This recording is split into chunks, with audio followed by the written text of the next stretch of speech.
Pues yo soy un apasionado de la historia y de la literatura.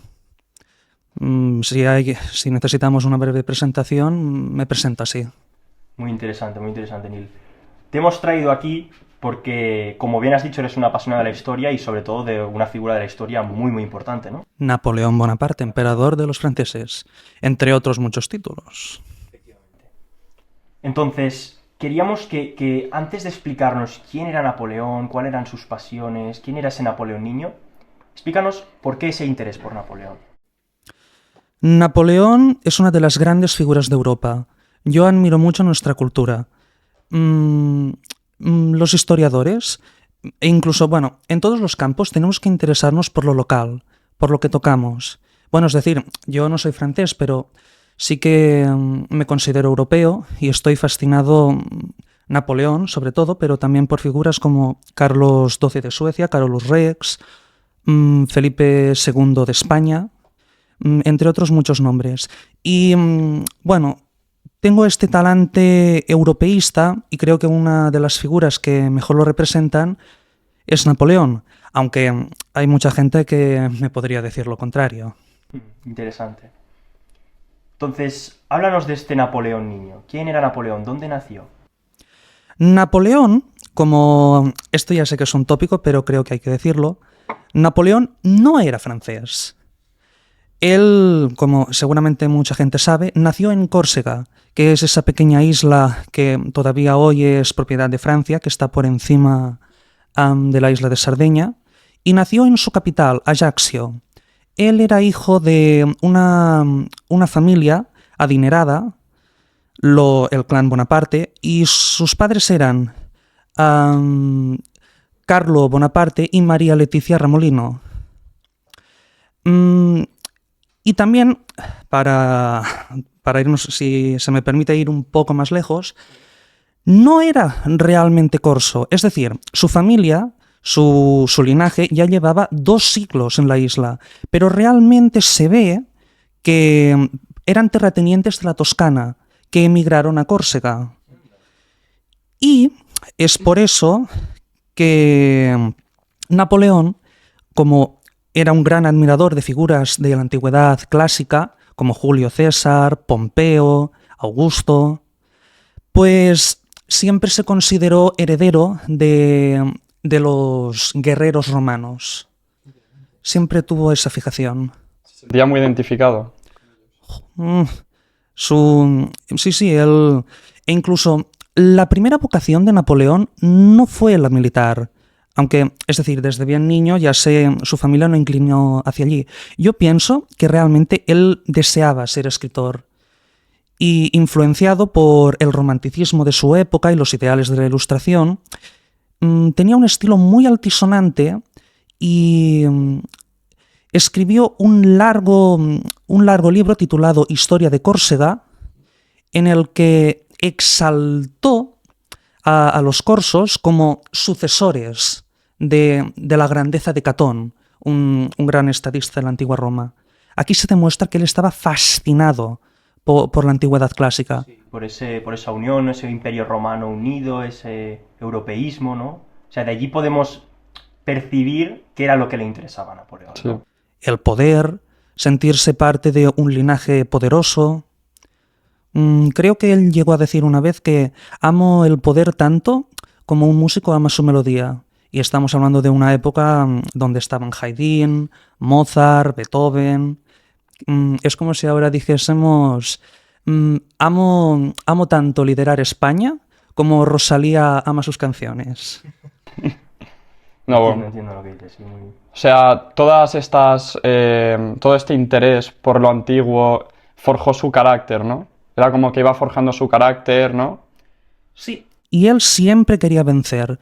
Hay una anécdota, cuando todavía era muy chico, se ve que en esa época a los niños, para prepararlos en las formaciones militares que debían hacer, pues se les hacía recrear batallas entre romanos y los cartagineses. Y él, cuando le tocaba hacer de soldado del ejército cartaginense, y la batalla era una derrota cartaginense, él insistía a su hermano José, que era mayor que él, pero se ve que él tenía más dominio sobre él, era el pater familias, y le pedía que intercambiara, le diera su estandarte romano. Él siempre quería ganar. Es una anécdota de su mismo hermano, José Bonaparte, Pepe Botella. Pepe Botella. Marco. Entonces, tenemos un Napoleón, un niño, ¿no? Que nace de una buena familia, ¿no? En Córcega. ¿Y qué es lo que hace? ¿Cómo van haciendo construyéndose esta figura de Napoleón hasta, digamos, porque supongo que entró en el ejército, ¿no? Bueno, entró como adolescente, ¿no? En el ejército. ¿Hay alguna anécdota así de su vida que puedas explicarnos o cómo empezó a entrar en la vida militar?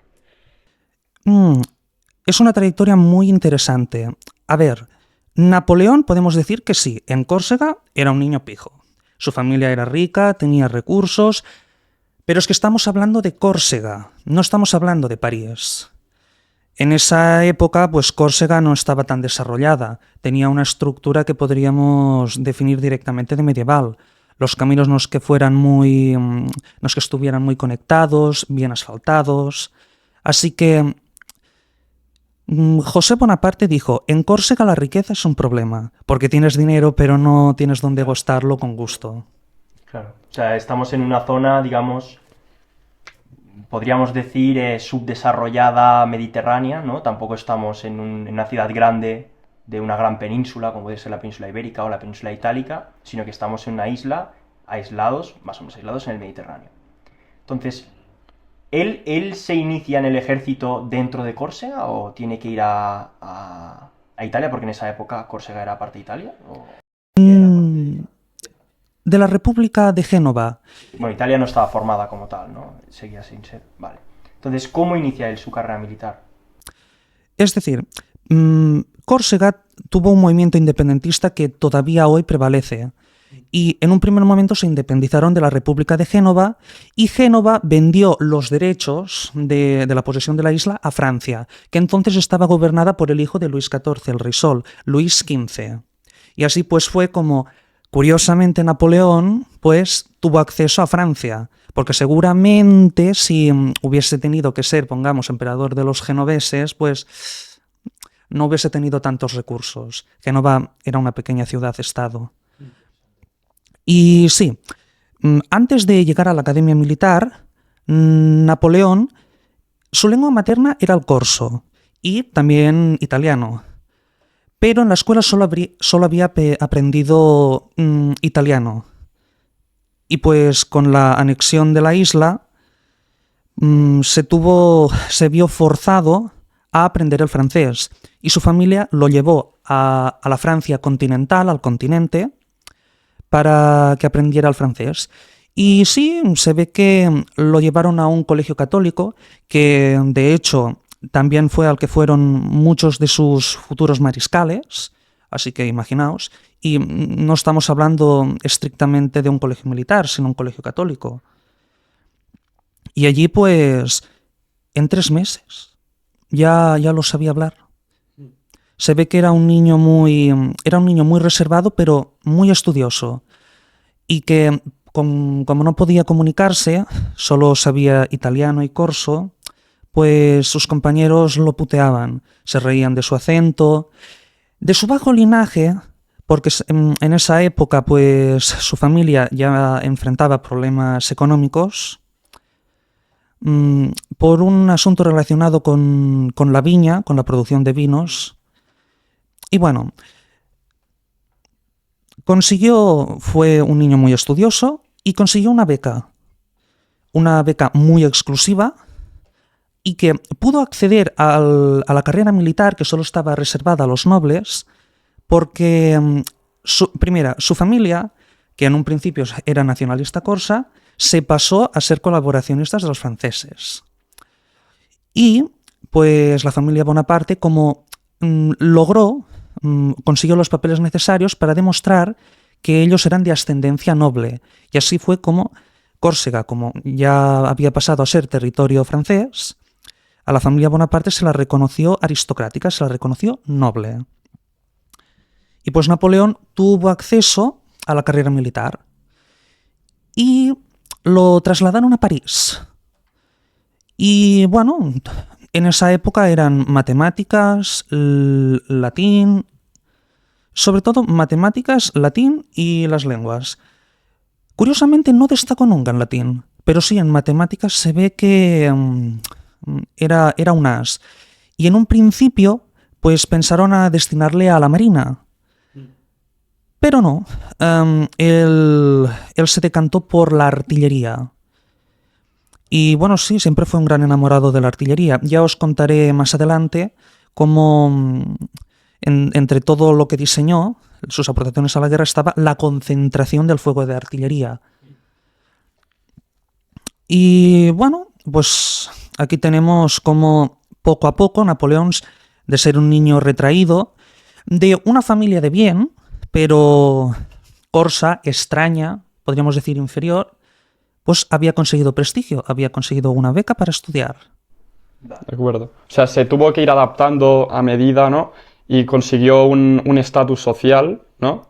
Por lo que has dicho. Y él a nivel militar, ¿destacaba por encima de los otros? ¿O era un simple soldado raso? ¿O ya despuntaba un poco?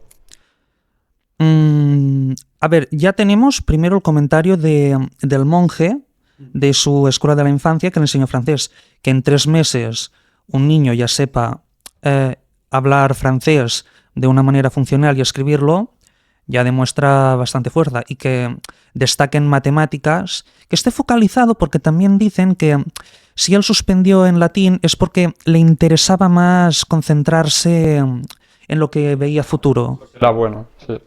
Interesante. Entonces, ya con esta edad, ¿no? O sea, no, aproximadamente me imagino que, pues, si acaba de entrar en la academia militar, me imagino será joven, ¿no? Muy Unos joven. Sí.